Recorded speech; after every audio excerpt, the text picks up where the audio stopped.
Harold Ravens, a physician and researcher from Stanford University, identified a constellation of problems individuals develop when they become less and less sensitive to their own insulin. This is referred to as insulin resistance. When the body becomes less sensitive to its own insulin, it compensates by actually making more and more insulin.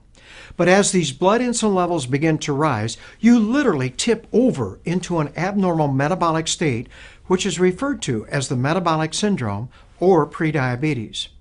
These individuals usually develop central obesity or central weight gain, high blood pressure, elevated triglyceride levels, that's the other fat in the blood, elevated VLDL cholesterol or that very bad cholesterol, low HDL or good cholesterol, and they are at very high risk of developing both heart disease and diabetes. You can see why Dr. Ravens has reported that individuals who have this full-blown metabolic syndrome have a 20-fold increased risk of having a heart attack or stroke. When you tip over into this abnormal metabolic state, your arteries literally begin aging a third faster than normal.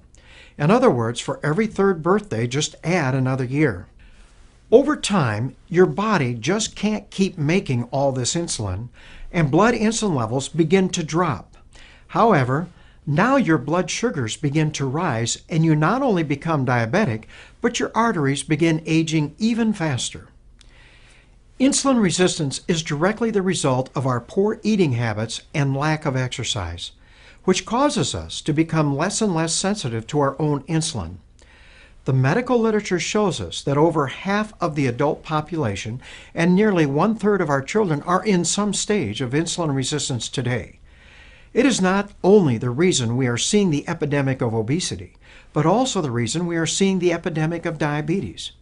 However, since it's poor lifestyles that are the cause of obesity and diabetes epidemics, it only makes sense that we need to firmly establish newer, healthier lifestyles that improve insulin sensitivity in order to avoid or reverse these problems.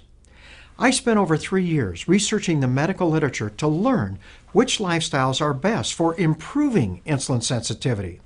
In fact, the American Association and College of Endocrinology, or those diabetes specialists, are now recommending that physicians treat this prediabetes or metabolic syndrome as aggressively as we do diabetes, because the accelerated aging of our arteries begins as soon as we tip over into this abnormal metabolic state.